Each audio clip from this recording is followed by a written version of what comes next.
ভাই এইবার তো ধরা পড়ে গেল। দেখো আর কিভাবে সবাই লাঠি দিয়ে একদম গরু পিটান করলো আর বলছে তোর উপরেই আর কোনো বিশ্বাসই নেই। বলছে ভাবি আমাকে এইবার মাফ করে দাও, আর আমি ভুল করব না, কোনো মেয়েদের ডিস্টার্ব করব না, এই রকম হাজারো বলে, কিন্তু এখানে কোনো কথা শোনে না। দেখো এখানে কিভাবে পাশে থাকা এখানে অনেকগুলো ধুলা বালু দেখতে পাই, তখনই দেখো ধুলা বালুগুলো কিভাবে এদিকে চোখে ধুলো মেলে দেয়।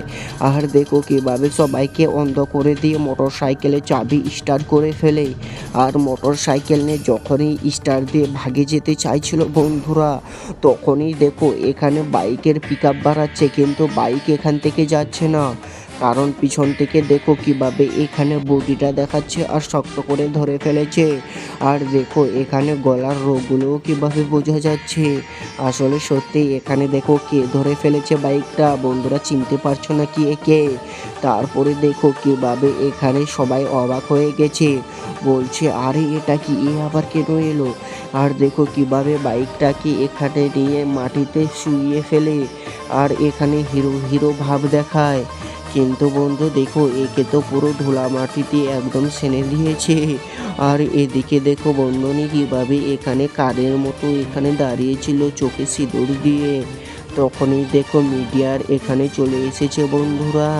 আর মিডিয়া এসে কিভাবে সবাইকে জিজ্ঞাসা করছে এখানে।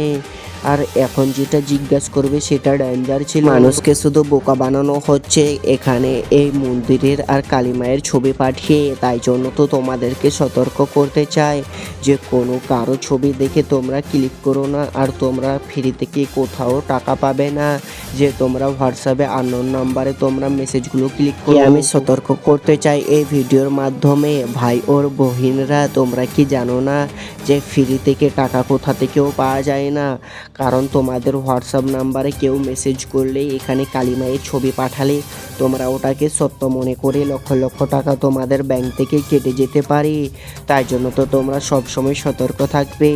তারপরে দেখো কিভাবে এখানে বলছে এটা শুধু আমার ভাইয়ের জন্য বেশি করে করা।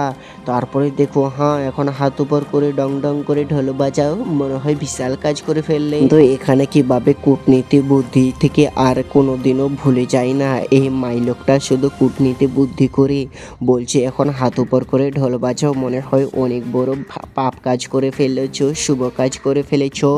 আর এদিকে দেখো পুলিশটাও বলে আসলেই কি এটা আমরা 52 জনের টাকা আমরা ফেরত দিয়েছি। আর দেখো কিভাবে এখানে মিডিয়াগুলো বারবার করে এটা সেটা প্রশ্ন করেই যায়।